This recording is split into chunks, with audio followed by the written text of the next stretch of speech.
Good morning friends, all of you. आप लोगों को career point RD YouTube channel में स्वागत है।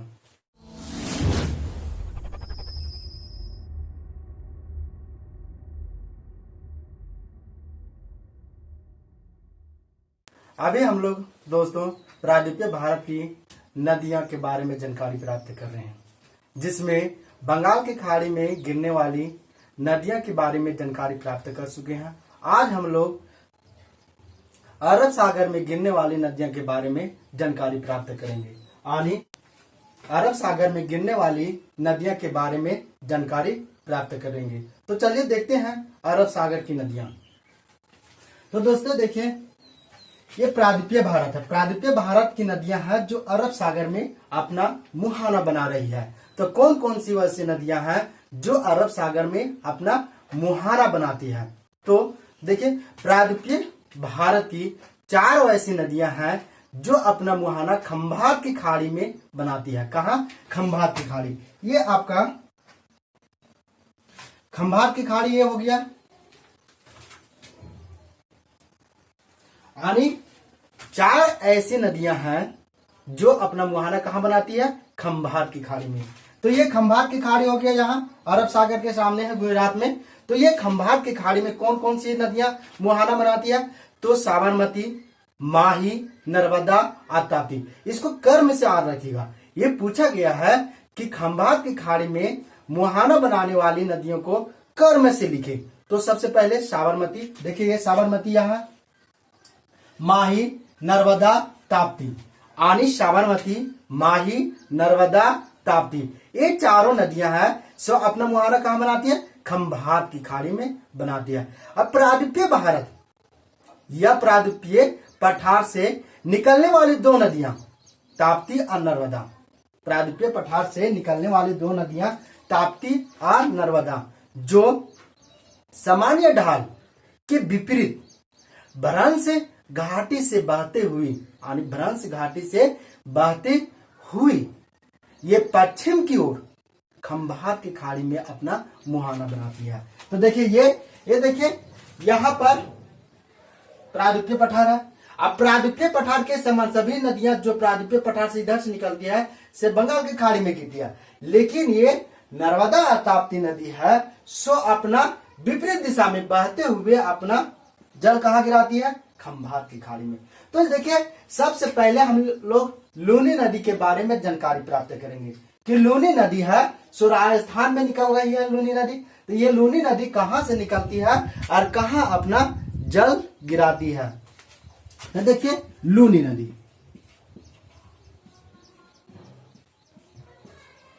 लूनी नदी है सो राजस्थान के अजमेर जिला के समीप दक्षिण पश्चिम अरावली श्रेणी, यानी अजमेर जिला के समीप दक्षिण पश्चिम अरावली श्रेणी के मध्य नगरा पहाड़ी, यानी ये नगरा पहाड़ी कहाँ है? अरावली पर्वत में स्थित है। तो नगरा पहाड़ी से लूनी नदी निकलती है और यह नदी यहां से प्रभावित होते हुए सांभर झील, राजस्थान में सांभर झील है, सांभर झील के मध्य, यानी सांभर झील के मध्य प्रभावित होते हुए कच्छ के रण के समीप, यानी कच्छ के रण के समीप उनके दलदल में ही लुप्त हो जाती है।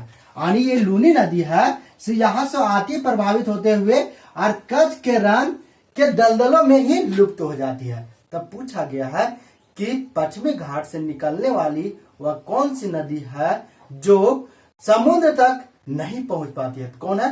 लूनी नदी। लूनी नदी है सो समुद्र तक नहीं पहुंच पाती। यह नदी कच्छ के रण में ही ये उनके दलदल में ही लुप्त हो जाती है।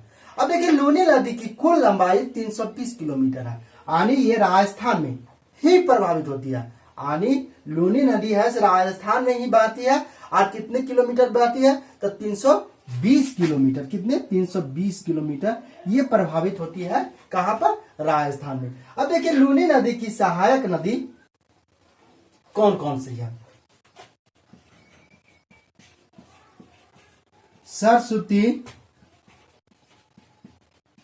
जवाई,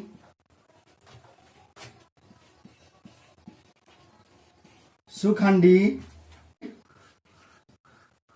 लीलंडी, मीठा डी।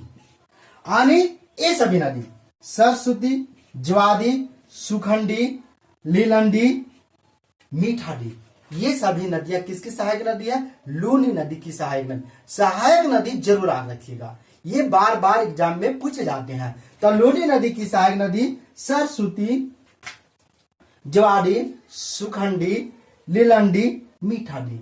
और ये सरस्वती है जो पुष्कर झील,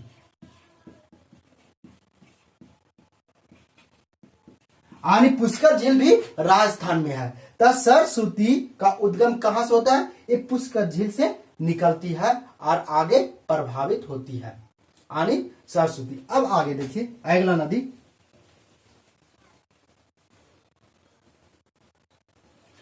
अगला नदी है साबरमती नदी। कौन सी नदी है? साबरमती नदी।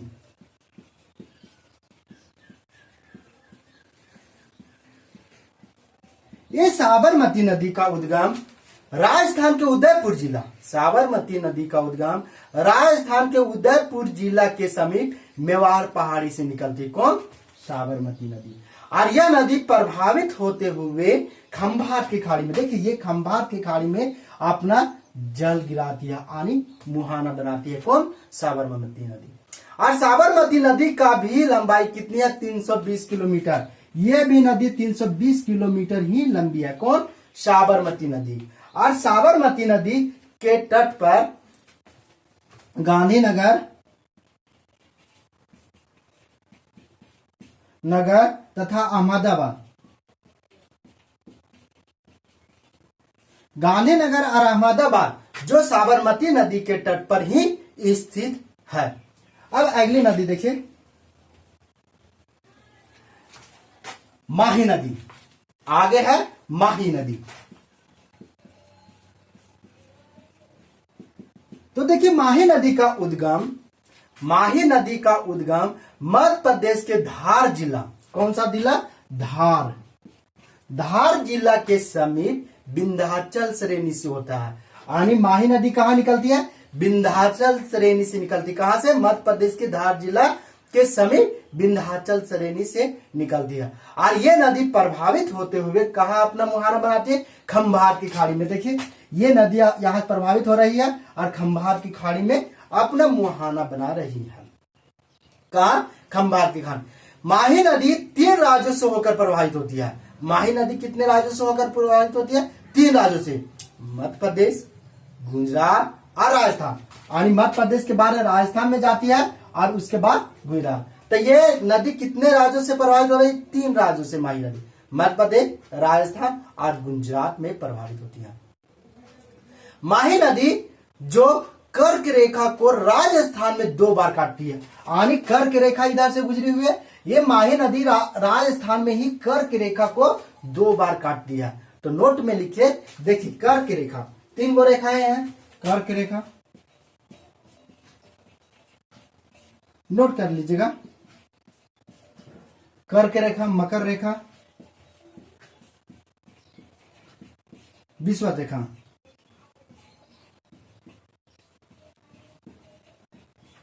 ये 3 रेखाएं हैं। तो कर्क रेखा को माही नदी राजस्थान में 2 बार काटती है। कौन सी नदी? माही नदी। ये पूछा भी गया, माही नदी है से कर्क रेखा को राजस्थान में 2 बार काटती है। अब मकर रेखा को लिम्पोपो नदी, मकर रेखा को लिम्पोपो नदी 2 बार काटती है। तो ये किस देश में काटती है? दक्षिण अफ्रीका में। यानी दक्षिण अफ्रीका में लिम्पोपो नदी है सो मकर रेखा को 2 बार काटती है। यानी दक्षिण अफ्रीका में लिम्पोपो नदी है जो मकर रेखा को 2 बार काटती है। और विषुवत रेखा को कांगो नदी, कांगो नदी है से विषुवत रेखा को कितने बार काटती है? 2 बार काटती है। कांगो नदी विषुवत रेखा को 2 बार काटी है। कहा? ये भी दक्षिण अफ्रीका में। यानी ये मकर रेखा और विषुवत रेखा को दक्षिण अफ्रीका में मकर रेखा को लिम्पोपो नदी और विषुवत रेखा को कांगो नदी काट दिया, और भारत में कर्क रेखा को माही नदी काट दिया। ये जरूर याद रखिएगा, ये पूछे गए हैं तीनों। अब देखिए माही नदी की कुल लंबाई, ये भी पूछा गया कि माही नदी की कुल लंबाई कितनी है, तो 553 किलोमीटर। कितनी है? 553 किलोमीटर है।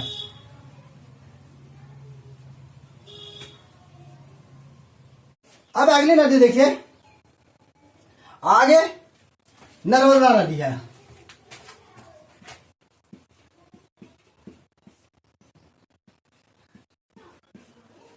नर्मदा नदी है सो अरब सागर, ये अरब सागर हो गया, ये बंगाल की खाड़ी हो गया।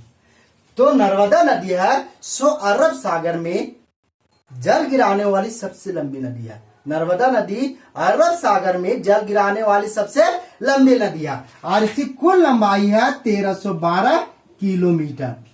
तो अगर आपसे प्रश्न पूछ दे कि प्रायद्वीपीय भारत की, यानी प्रायद्वीपीय भारत या प्रायद्वीपीय पठार से निकलने वाली सबसे लंबी नदी कौन है, तो प्रायद्वीपीय पठार या भारत बोल दे निकलने वाली सबसे लंबी नदी तो कौन है? गोदावरी नदी। कौन नदी है? गोदावरी नदी।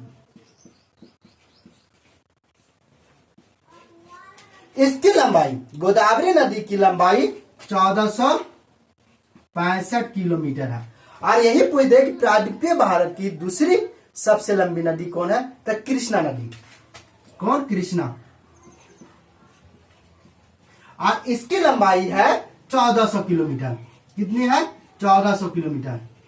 लेकिन ये दोनों नदियां अपना जल कहां गिराती है? बंगाल की खाड़ी में गिराती है। कहां गिराती है? बंगाल की खाड़ी में। और ये पूछ दे यदि कि प्रायद्वीपीय भारत की तीसरी सबसे लंबी नदी कौन है, तो ये नर्मदा नदी हो जाएगी। कौन नदी है? नर्मदा नदी, जिसकी कुल लंबाई 1312 किलोमीटर है। लेकिन ये नदी है से अपना जल कहां गिराती है? अरब सागर में। तो अरब सागर में जल गिराने वाली सबसे लंबी नदी नर्मदा नदी है। अब देखिए आगे, नर्मदा नदी का उद्गम मध्य प्रदेश के मैकाल पर्वत के अमरकंटक पहाड़ी से निकलती है। यानी ये नर्मदा नदी है से अमरकंटक पहाड़ी से प्रभावित होती है, और यहां से ये प्रभावित होते हुए मध्य प्रदेश में 87%, यानी ये नदी नर्मदा नदी मध्य प्रदेश में 87%, महाराष्ट्र में 1.5%, महाराष्ट्र में 1.5%, और गुजरात में ये नदी है से 11.5% प्रभावित होती है। आने देखिए, ये नर्मदा नदी मध्य प्रदेश में कितना प्रभावित होती है? 87%, महाराष्ट्र में 1.5%, और गुजरात में 11.5%। ये नदी प्रभावित होते हुए भडोच, ये भडोच गुजरात में शहर है। तो भडोच के समीप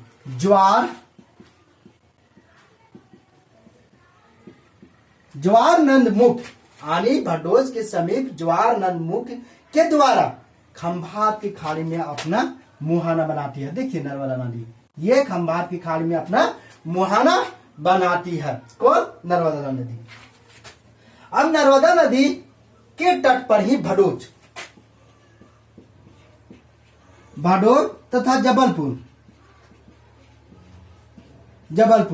ये भडोच है से नर्मदा नदी के तट पर गुजरात में स्थित है। जबलपुर मध्य प्रदेश में स्थित है। जबलपुर किसके किनारे? नर्मदा नदी के तट पर ही स्थित है। और नर्मदा नदी है सो विंध्याचल पर्वत और सतपुरा पर्वत के मध्य भ्रंश घाटी से बहती है। यानी यहाँ विंध्याचल पर्वत है यहाँ पर, और यहाँ पर सतपुरा पर्वत है। इसके मध्य भ्रंश घाटी से होकर कौन सी नदी प्रभावित होती है? नर्मदा नदी, और अपना मुहाना खंभात की खाड़ी में बनाती है। कौन? नर्मदा नदी।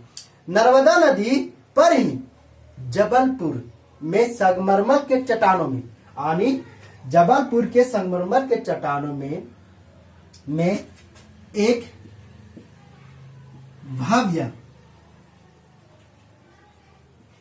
भव्य कंदरा, या इसी को बोला जाता है कपिल धारा, या इसी को बोला जाता है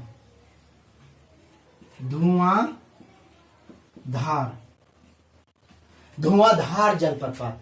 यानी भव्य कंदरा जलप्रपात बोलिए, या कपिल धारा जलप्रपात बोलिए, या धुआंधार जलप्रपात बोलिए, जो कहाँ स्थित है, जबलपुर में नर्मदा नदी पर ही ये जलप्रपात है। इसकी कुल ऊंचाई है 123 मीटर है, यानी धुआंधार जलप्रपात की कितनी ऊंचाई है, 10 मीटर। आगे अब देखते होंगे कि जहां जलप्रपात है वहां ऊपर से जब नदियां गिरती है, जल गिराती है, तो कुहेसा ठाप से छा जाता है, इसीलिए इसको बोला जाता है धुआंधार जलप्रपात। और कपिल धारा जलप्रपात भी बोला जाता है, और यह भव्य कंदरा भी बोला जाता है इसी को। और नर्मदा नदी की सहायक नदी देखिए, तवा, वारनेर, वडयार, तावा, वारनेर, वडयार, दूधी, हिरन,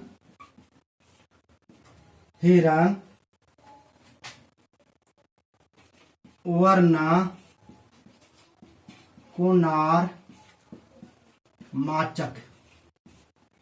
आनी नर्मदा नदी की सहायक नदी कौन कौन है, तावा, वारनेर, वडयार, दूधी, हिरन, वरना, कोनार, माचक। तो ये जरूर आप लोग याद रखिएगा, सहायक नदी कई बार एग्जाम में पूछ लिए जाते हैं। तो ये सब सहायक नदी किसकी है, तो नर्मदा नदी की सहायक नदी है। अब अगला नदी देखते हैं, ताप्ती नदी। देखिए यहां ताप्ती नदी प्रभावित हो रही है, ताप्ती नदी। ये ताप्ती नदी का उद्गम, यानी ताप्ती नदी का उद्गम मध्य प्रदेश के बैतूल जिला के समीप मुल्ताई नामक स्थान पर सतपुरा श्रेणी से होता है। यानी किस नामक स्थान पर, मुल्ताई नामक स्थान पर सतपुरा श्रेणी से निकलती है, यानी सतपुरा पहाड़ियां उसी की श्रेणी से ये निकलती है। कौन, ताप्ती नदी। यानी ताप्ती नदी का उद्गम मध्य प्रदेश के बैतूल जिला के समीप मुल्ताई नामक स्थान पर सतपुरा श्रेणी से ये ताप्ती नदी निकलती है। और यह नदी प्रभावित होते हुए यानी मध्य प्रदेश में कितना ये प्रभावित होती है, तो 15%। यानी मध्य प्रदेश में 15%, महाराष्ट्र में 79%, मध्य प्रदेश में 15%, महाराष्ट्र में 79%, और गुजरात में ये नदी है 6% प्रभावित होती है। यानी मध्य प्रदेश में 15%, महाराष्ट्र में 79% और गुजरात में 6% प्रभावित होते हुए ये नदी सूरत के समीप खंभात की खाड़ी में गिर जाती है। कौन सी नदी, ये ताप्ती नदी। ठीक है ना, कौन सी नदी गिर रही है खंभात, यहाँ ताप्ती नदी। ताप्ती नदी की कुल लंबाई 724 किलोमीटर है। कितना भाई, 724 किलोमीटर ये ताप्ती नदी की कुल लंबाई है। अब ताप्ती नदी पर ही काकरापाड़ा बांध, काकरापाड़ा या उकाई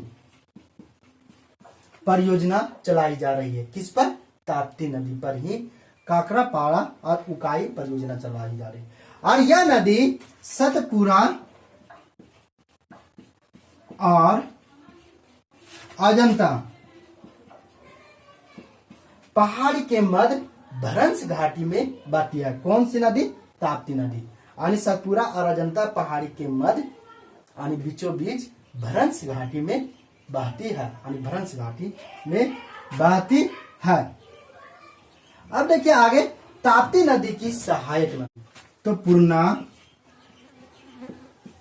बैतूल, पटकी,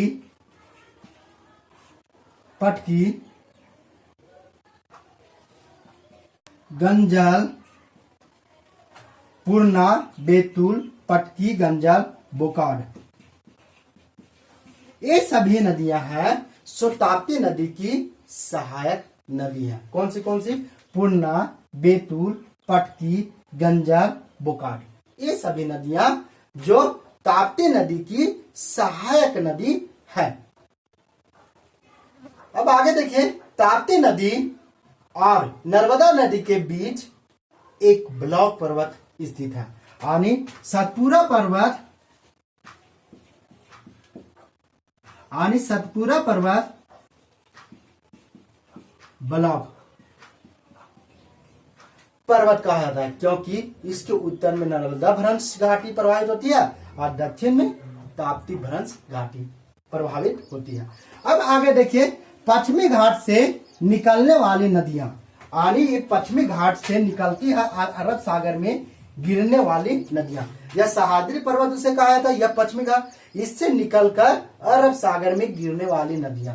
तो गुजरात में 2 नदियां निकलती है। गुजरात से कितनी नदी निकलती है? 2 नदी निकलती है। तो कौन कौन सी नदी निकलती है? देखिए, सतरंजी, सतरंजी और मादर, ये दोनों नदियां गुजरात से निकलती है और कहाँ गिरती है? तो अरब सागर में। तो गुजरात से निकलने वाली कौन सी नदियां हैं? ये पश्चिमी घाट से, गुजरात के पश्चिमी घाट बोलिए या तो सह्याद्री पर्वत से ये दोनों नदियां निकलती, सतरंजी और मादर।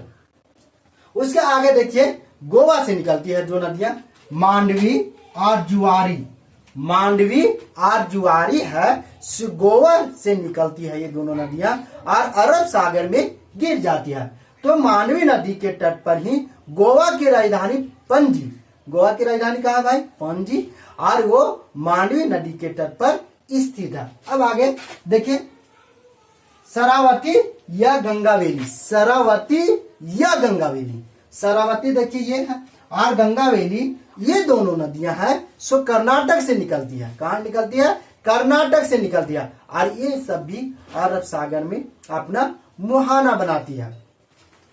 भारत की सबसे ऊंची जलप्रपात इसी पर है, जोग या गोरसप्पा जलप्रपात। इसे गांधी जलप्रपात भी कहा जाता है, जो शरावती नदी पर ही स्थित है। अब आगे देखिए, भरत पूजा, पेरियार, पंबा, भरत पूजा, पेरियार, पंबा, ये तीनों नदियां हैं सो केरल से निकलती। कहाँ निकलती है? केरल से निकलती है और ये सभी अपना कहाँ मुहाना बनाएगी? तो अरब सागर में। और ये केरल की, पूछा गया है कि केरल की सबसे लंबी नदी कौन सी है? तो भरत पूजा। कौन है? भरत पूजा है जो केरल की सबसे लंबी नदी है। उसके बाद दूसरी सबसे लंबी नदी पेरियार और तीसरा पंबन है।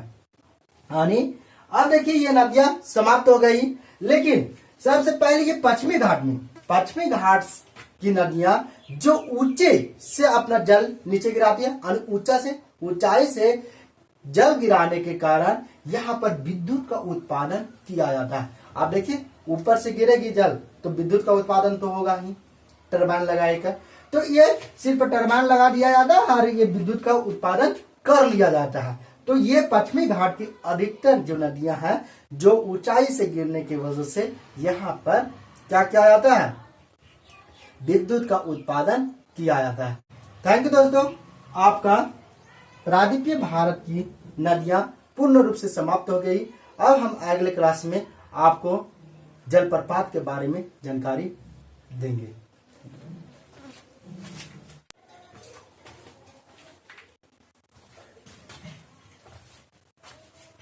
हेलो दोस्तों, आज भी आप लोगों के लिए प्रीवियस क्वेश्चन लेकर आया हूँ जो कई एग्जामों में पूछे गए हैं और पूछने की अधिक संभावना है। इसलिए देखिए दोस्तों, क्या क्वेश्चन लेकर आया हूँ।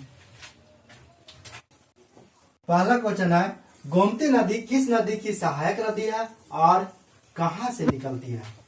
यानी गोमती नदी है से किस नदी की सहायक नदी है और यह नदी कहां से निकलती है? यह गोमती नदी का उद्गम कहां से होता है?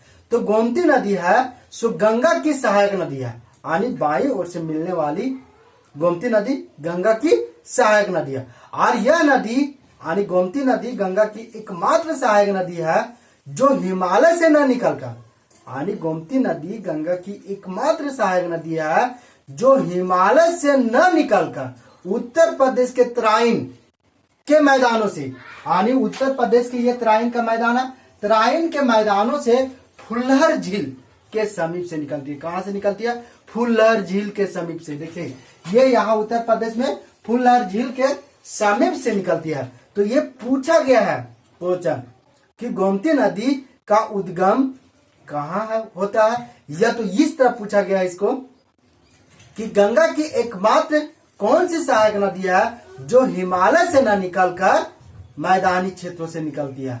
तो ये तराइन के निकलती है कौन? गोमती नदी, यानी फुल्लहर झील से, उत्तर प्रदेश से। अब अगला क्वेश्चन देखिए, भागीरथी नदी का नाम गंगा कहाँ पड़ा? यानी भागीरथी नदी का नाम गंगा किस स्थान पर पड़ा? तो देखिए भागीरथी नदी प्रभावित हो रही है और ये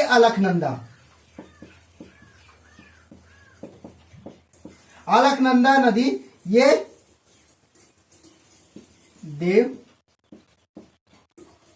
देवप्रयाग, यानी देवप्रयाग के पास भागीरथी नदी और अलकनंदा नदी देवप्रयाग के पास मिलने के बाद इसका नाम क्या होता है संयुक्त धारा को? गंगा। यानी उत्तराखंड में देवप्रयाग के समीप ये भागीरथी और अलकनंदा की संयुक्त धारा को गंगा कहा जाता है। अब अगला क्वेश्चन देखिए, अलकनंदा नदी किस ग्लेशियर से निकलती है? यानी जो अलकनंदा नदी है सो किस ग्लेशियर से निकलती है? तो देखिए सतोपत ग्लेशियर, यानी उत्तराखंड में ही है सतोपत ग्लेशियर, यानी उत्तराखंड में है। और ये सतोपत ग्लेशियर से दो धाराओं में निकलती है। कौन? अलकनंदा नदी। कौन कौन सी धारा? तो विष्णु गंगा और धौली गंगा, यानी ये दोनों धाराओं के विष्णु गंगा और धौली गंगा के नाम से निकलती है। और विष्णु प्रयाग में इसकी संयुक्त धारा को ही अलकनंदा कहा जाता है। अब आगे देखिए, गंगा नदी है सो कितने राज्यों से होकर प्रभावित होती है? गंगा नदी कितने राज्यों से होकर प्रभावित होती है? कितने राज्यों से होकर प्रभावित होती है? 5 राज्यों से। कितने? 5 राज्यों से होकर ये गंगा नदी प्रभावित होती है। तो देखिए यहां पर है उत्तराखंड, उत्तर प्रदेश, बिहार, झारखंड, पश्चिम बंगाल, यानी 5 राज्यों से होकर गंगा नदी प्रभावित होती है। और इसका बहुत क्षेत्र गंगा नदी का सबसे ज्यादा उत्तर प्रदेश में है। याद रखिए। अब अगला क्वेश्चन है, गंगा नदी कोलकाता के किस स्थान पर 2 धाराओं में विभक्त हो जाती है? यानी गंगा नदी है सो कोलकाता के या कोलकाता में किस स्थान पर ये 2 धाराओं में विभक्त हो जाती है? तो गंगा नदी है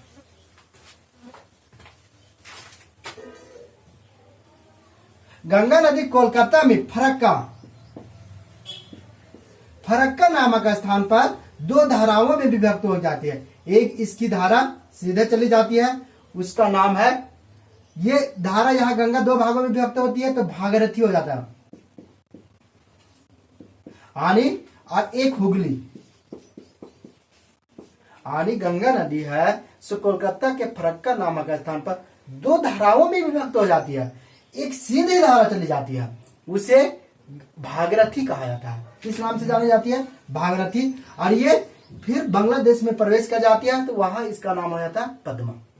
और एक धारा आती है हुगली, इसी का धारा हुगली, जो इधर दक्षिण की ओर प्रभावित हो जाती है, यानी किस स्थान पर? फरक्का नामक स्थान पर। अब अगला क्वेश्चन है, गंगा किस नाम से अपना मुहाना बंगाल की खाड़ी में बनाती है? यानी गंगा नदी है सो किस नाम से अपना मुहाना बंगाल की खाड़ी में बनाती है? किस नाम से? मेघना के नाम से। किस नाम से? मेघना के नाम से,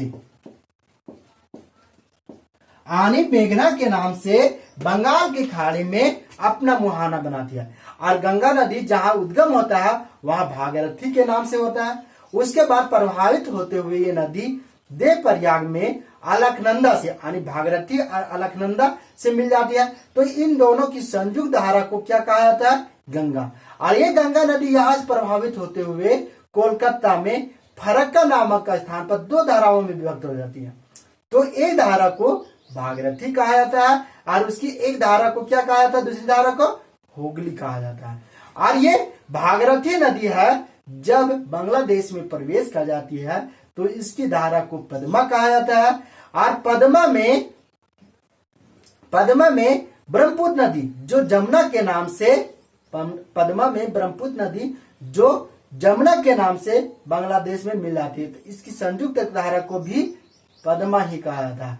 आगे चलकर चंद्रपुरा नामक स्थान यानी बांग्लादेश में चंद्रपुरा नामक स्थान पर मेघना या बराक जो मणिपुर से निकलती है, मेघना या बराक, वो नदी आके पद्मा से मिल जाती है। तो इसके संयुक्त धारा को मेघना कहा जाता है। और मेघना के नाम से यह नदी अपनी जल बंगाल के खाड़ी में गिराती है। अब आगे देखिए, किस बंदरगाह को पूर्व का लंदन कहा जाता है?